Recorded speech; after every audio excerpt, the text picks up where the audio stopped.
E para a gente finalizar esse quadro de aulas, a gente vai falar sobre algo que é muito comum, que é a busca da perfeição. Hoje em dia, né, a gente está sempre nessa busca inatingível da perfeição. E quando a gente fala sobre rotina alimentar, muitas vezes a gente também se coloca nesse momento, sabe, de se cobrar a ponto de querer ser perfeito em tudo que a gente faz. Então, se você é aquela pessoa que pensa que tem que estar milimetricamente seguindo o plano da Malu, que se você escorregar um pouquinho, você já perdeu tudo, se você é essa pessoa, porque você está exercendo o perfeccionismo em cima do seu comportamento alimentar, que não precisa. É claro que a gente tem que sempre buscar o nosso máximo, mas não necessariamente uma perfeição. Por que eu falo isso? Porque na nossa vida, eu sempre falo que não tem uma questão de ser linear, nossa vida é altos e baixos. O que seria esse altos e baixos quando a gente fala de rotina alimentar? Vez ou outra eu vou ter um evento, vez ou outra vai ter um feriado, sei lá, né, um contexto social que eu vou ter que participar, vou ter um aniversário, vou comemorar alguma coisa, vai ter Páscoa, Natal, Carnaval, enfim. Vez ou outra tem alguma coisa. E na nossa cultura, tudo isso acaba tendo uma ligação com a comida. Por exemplo, se a gente fala de Páscoa, o que vem na tua cabeça? Ovos de Páscoa. Se a gente fala de Natal, uma ceia, comida farta, né? Então, a gente fala de Carnaval, a gente tá falando do quê? De bebida, muitas vezes, né? Pra quem gosta aí. Então, são coisas que estão interligadas a um comer. Fala de aniversário, eu vou pensar num bolo de aniversário, num docinho, num jantar, né? Então, tudo tá interligado a isso. Então, se a gente focar no 100%, a gente deixa de viver esses momentos. Eu sempre falo, a gente precisa viver esses momentos também. Mas eu vou exagerar. Aí que entra tudo que a gente está falando de ganhar controle. De eu não preciso comer tudo, mas eu posso comer de tudo dentro desse evento, dentro desse momento, né? Então entra muito isso. E existe um ponto bem interessante também, quando a gente olha para o funcionamento do nosso cérebro, que ele trabalha com recompensa e punição, né? Quando a gente segue uma dieta muito restritiva ali, nesse 100%, muitas vezes o nosso cérebro ele interpreta isso como uma punição.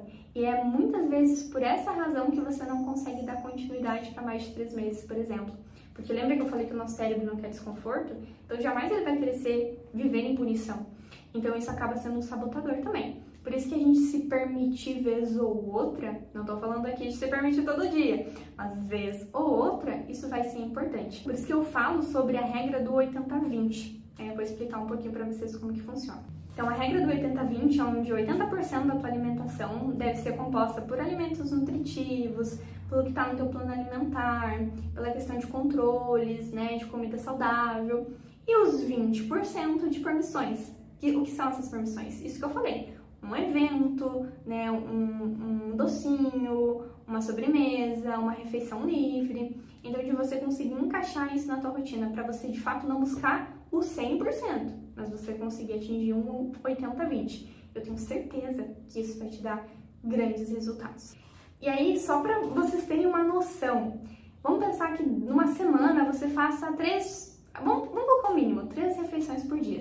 Então, você tem 21 refeições na semana. Então, tecnicamente, se a gente fosse aplicar a regra do 80-20, eu posso ter 17 refeições dentro do meu plano e 4 refeições que podem ter indulgências. Aqui eu não tô falando assim, que 4 vezes na semana tu vai chutar o balde, não. Mas eu tô falando que 4 refeições tu pode ter um doce, uma sobremesa, ou pode comer um pedaço a mais de pão.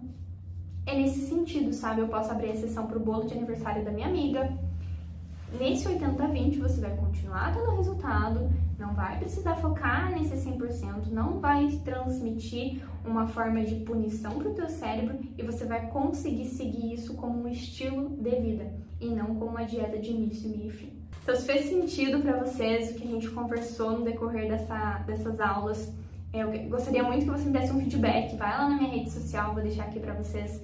Vai lá na minha rede social, fala o que você achou. Se você quiser, posta lá um story, me marca, que eu vou adorar saber que você estava vendo essa aula, que você estava acompanhando o meu trabalho. Eu vou ficar muito feliz se você estiver me acompanhando lá também na minha rede social. E a gente vai interagindo, a gente vai conversando. Se ficou alguma dúvida, fico aberta para você ir lá me questionar. Eu vou adorar responder vocês, conversar com vocês.